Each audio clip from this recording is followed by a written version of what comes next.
sikap hidup seseorang dibentuk oleh keyakinan yang dimilikinya. Sebagai muslim, keyakinan kita berpatri pada dua kalimat syahadat. Asyhadu an la ilaha illallah wa asyhadu anna Muhammadar Rasulullah. Kalimat ini membentuk perilaku kehidupan. Itulah ikrar yang kita ucapkan. Artinya, pada saat kita berkata asyhadu an la ilaha illallah, saya bersaksi tidak ada Tuhan selain Allah, kita sudah melaksanakan sebuah ikrar. Kalau saya yakin tidak ada Tuhan selain Allah, itu berarti saya tidak akan pernah takut kecuali hanya kepada Allah. Saya tidak akan pernah menggantungkan hidup kecuali hanya kepada Allah. Saya tidak akan melarikan persoalan kecuali hanya kepada Allah. Saya tidak akan minta tolong kecuali hanya kepada Allah. Saya tidak akan minta rezeki kecuali hanya kepada Allah. Berurat dan berakar itu di dalam hati, membentuk kepribadian dan mewarnai seluruh langkah kehidupan kita. Di zaman kita fasih betul mengucap dua kalimat syahadat. Tahlil pun lancar. Tetapi konsekuensi dari kalimat itu sering kita abaikan.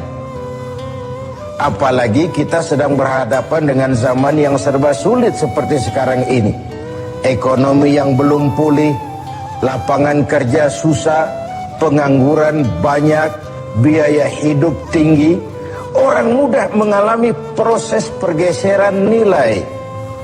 Sholatnya masih menghadap Allah, tapi kepengen dagangan laris menghadap dukun.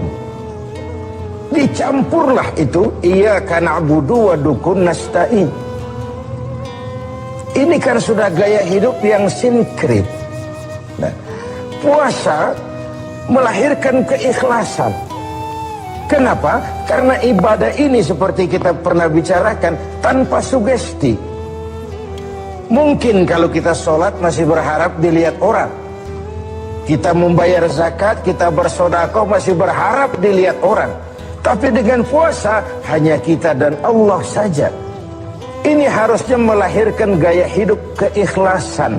Bahwa kalau kita sudah berbuat, yang penting kita dan Allah saja. Mau dipuji orang atau tidak, mau didengar orang atau tidak, mau dilihat orang atau tidak, yang penting saya sebagai pelaksana sebuah ibadah dan Allah sebagai tempat tujuan kenapa ibadah ini saya laksanakan. Karena itu, pada jumpa kita sore ini, kita akan bicara tentang ikhlas dalam menghadapi kehidupan ini. Sebab bukan saja hanya sholat kita harus ikhlas, puasa harus ikhlas, zakat harus ikhlas. Menjalani hidup ini pun kita harus dengan penuh keikhlasan. Kita tahu bahwa apa saja kalau sudah mulai kita gantungkan kepada yang selain Allah, bersiaplah untuk kecewa. Apa saja kalau sudah mulai kita gantungkan kepada yang selain Allah, bersiaplah untuk kecewa. Nah, ikhlas tentu bukan hal yang mudah dilaksanakan, walaupun sangat mudah untuk diucapkan. Tetapi inilah yang diperintahkan Allah kepada kita. Kalian wa ma umiru illa liya'budullaha mukhlisin. Kalian tidak diperintahkan kecuali hanya menjadi penyembah Allah yang penuh keikhlasan. Penyembah Allah yang berangkat dari semangat keikhlasan. Saya ingin mengungkap apa yang pernah disampaikan oleh Imam Al-Ghazali tentang keikhlasan ini. Beliau menyatakan, An-nas kulluhum mauta illa al-alimun, wal-alimuna niyamun illa al-amilun, wal-amiluna mughtarruna illa al-mukhlisun. Manusia, kata Al-Ghazali, pada dasarnya mati kecuali orang yang berilmu. Orang yang berilmu walaupun dia hidup, tidur kecuali yang mengamalkan ilmunya. Dan orang yang mengamalkan ilmunya, banyak yang tertipu, kecuali yang ikhlas di dalam mengamalkannya. Begitulah dalam kehidupan ini, manusia pada dasarnya mati, kecuali orang yang berilmu. Tidak banyak yang bisa dilakukan tanpa ilmu. Ilmulah yang membuat manusia itu hidup, bergerak, berbuat, berkembang, tumbuh menjadi lebih maju. Ilmu dalam sebuah ungkapan lama membuat hidup jadi mudah. Seni membuat hidup jadi indah. Dan agama membuat hidup jadi terarah. Dengan ilmu hidup jadi mudah. Apa yang hari ini terjadi di benua lain, hari ini juga kita tahu dari kamar kita. Dari kamar kita bahkan kita bisa ngobrol ke luar negeri. Itu kemudahan yang terjadi karena faktor ilmu. Dahulu tahun 50-an, orang kita kalau pergi haji ke Mekah 6 bulan. Kita sudah lupa dia baru pulang 6 bulan. Yang ada cuma kapal laut, sementara Mekah Madinah onta. Sekarang orang berhaji cukup 1 bulan. Kemajuan ilmu yang menciptakan Boeing memotong waktu 5 bulan. Ruang dan waktu sudah bukan masalah. Manusia mati kecuali yang berilmu. Orang yang berilmu, walaupun dia hidup, tidur, kecuali yang mengamalkan ilmunya itu. Nah, orang yang mengamalkan ilmunya, banyak yang tertipu. Merasa sudah banyak karyanya, sudah banyak ibadahnya, sudah banyak kebaikannya. Mereka banyak yang tertipu, illal mukhlisun, kecuali yang ikhlas di dalam mengamalkan ilmunya itu. Ikhlas itu, itulah roh dari amal yang kita kerjakan. Amal tanpa ikhlas, jasad tanpa roh, mati nilai amal kita. Nah, dan iblis itu luar biasa.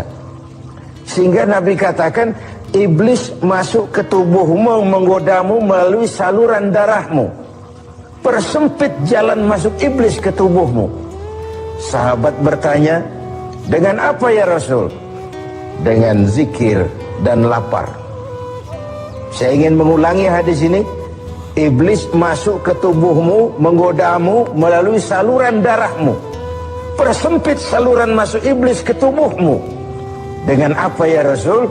Dengan zikir dan dengan lapar. Jadi ketika kita melaksanakan ibadah puasa ini, kita mempersempit ruang gerak iblis.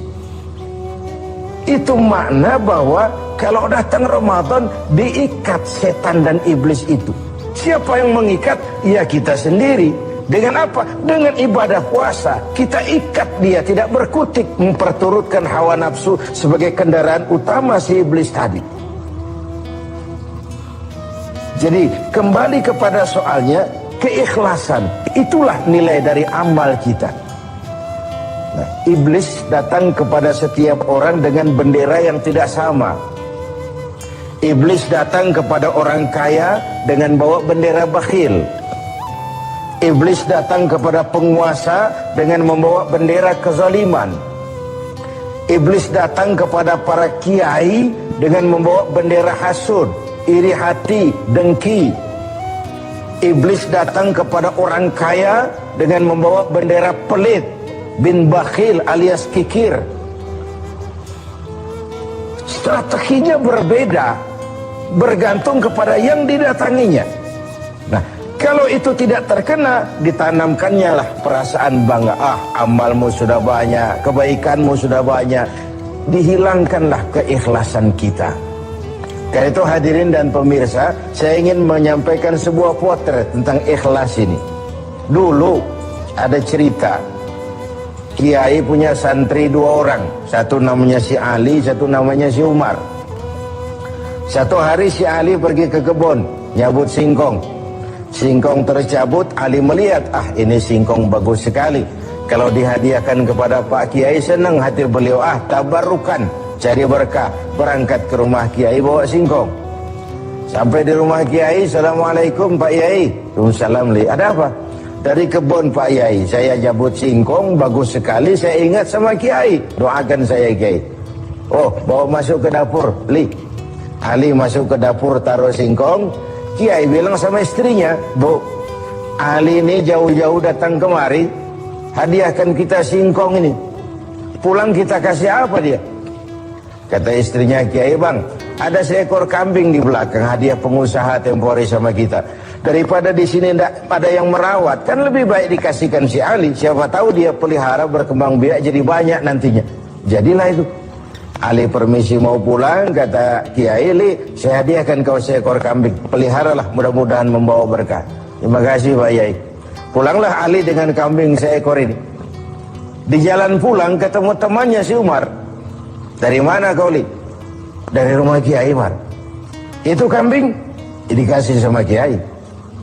Kenapa kamu dikasih kambing? Enggak tahu, saya datang cuman bawa singkong ke rumah Kiai, pulang dikasih kambing. Si Umar nih otak dagangnya jalan. Kalau Ali saja bawa singkong dikasih kambing, bagaimana kalau saya bawa duren? Jadi mampirlah si Umar ke pasar beli duren 3 buah, dibawalah ke rumah Kiai. Kiai, assalamualaikum. Ada apa, Mar?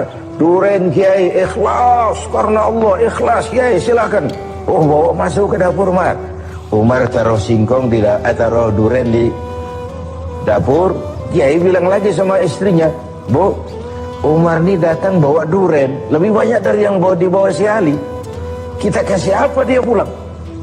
Kata istrinya Kiai, Abang nih kambing seekor pun sudah dikasih Ali, Bang. Sudah nggak ada apa-apa lagi di rumah. Gitu ya? Iya. Jadi macam mana? Kata istrinya Kiai, begini sajalah, Bang. Ali tadi kan datang bawa singkong. Lalu Umar nih daripada pulang tangan kosong, sudah singkong Ali saja kasihin si Umar. Begitu. Iyalah. Ya jadilah. Umar permisi mau pamit pulang, kata Kiai, Umar, ada singkong, kamu bawa pulanglah, saya hadiahkan sama kamu, rebus, mudah-mudahan bawa berkah buat kamu. Pulanglah si Ali bawa singkong nih kan. Jadi ini sebuah potret betapa si Ali yang ikhlas bawa singkong dapat kambing. Umar nih yang punya target bawa duren 3 pulang dapat singkong. Nah, jadi ini sebuah cerita bahwa apa saja kalau sudah kita mulai bukan karena Allah, bersiaplah untuk kecewa.